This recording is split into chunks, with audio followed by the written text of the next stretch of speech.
Hej og velkommen til Historietimen. I dag er temaet Alle veje fører til Forum Romanum, og i denne anledning har vi lavet en lille model over Forum Romanum, en masse sten.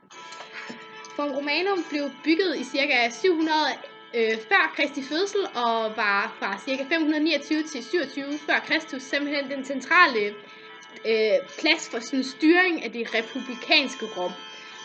Efter det så mistede Forum Romanum sin betydning, blandt andet fordi at man begyndte at have en anden styreform, nemlig man begyndte at have det romerske kejserrige, og så blev den centrale plads ligesom flyttet til uden for Rom, hvor man lavede et nyt madmarked.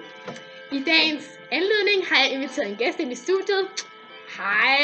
Hej! Vores dagens gæst er simpelthen en helt ægte Vesterlinde fra det antikkens Rom. Kan du fortælle lidt om dig selv? Jamen, jeg er Vesterlinde ved Vestertemplet på Forum Romanum. Ja. Ja. Kan du fortælle lidt om, sådan, hvad er en Vesterlinde? Jamen, Vesterlinde, det er jo en præstinde, der styrer Vestas ild. Og Vester, han er gud fra Arnen og hjemmet. Mm.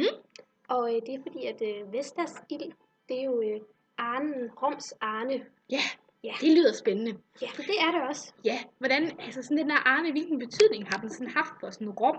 Og Jamen, som sagt, så er det jo Roms Arne, og det er en stor, den bliver hentet fra private hjem hvert år. Så det er jo den er en del af fællesskabet, og har en stor betydning i Rom. Jamen, det er spændende, det er det. Det er også en hellig opgave at få lov til at passe Arne. Og hvad er det, der sker, hvis man, altså jeg har hørt noget med nogle rygter om, at det kan være lidt slemt, hvis man ikke sådan er helt Jamen, det er desværre, vi har haft op til flere veninder, der måtte lade livet, fordi hvis du bryder dit kyskhedsløfte, så bliver man simpelthen begravet levende. Ja. Der er ikke noget at gøre. Det er træls. Det er rigtig træls. Ja. Det er det. Jeg har også hørt noget med den hellige ark. Den hellige, det er jo lidt af en hemmelighed. Pagtens ark. Pagtens ark, ja. Jo, det er jo en sådan beholdt hemmelighed på Forum Romanum. Ja. Det var jo Titus, han var en fremragende kejser. Han var dejlig, og han var jo i Jerusalem, hvor han rigtig hævede. Okay. Og efter sigende, så har han jo taget flere spændende ting med hjem, nogle lysestager og noget forskelligt sjov. Og han blev så bygget en meget flot triumfbue til ham. Og efter sigende, så tog han også en hellig ark med til Rom. Jeg kan ikke afsløre mere om det. Det er lidt en hemmelighed, om den er i Rom.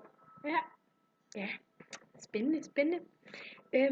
Det var også, altså, Forum Romanum, det har jo også været sådan, altså det har været et rigtig vigtigt sådan centrum. Der har været måske meget handel og meget sådan, jeg ved ikke. Mega meget handel, altså virkelig.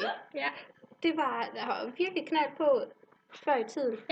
Ja. Og der var rigtig mange af basilikaerne, de blev brugt også til sådan nogle retsakter.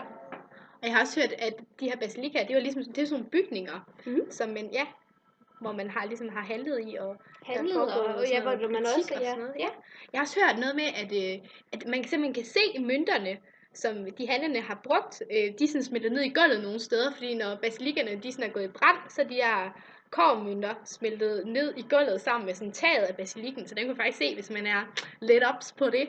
Så det er bare rigtigt. Det er helt rigtigt. Det er godt nok spændende, synes jeg. På Romanum. Ja. Man skulle tage og se det, men desværre har lige lidt stør på dine ting, fordi de har virkelig ikke markeret tingene ordentligt. Nej. Det er bare en bunke sten, og det er svært lige at... Du skal have fantasien i orden.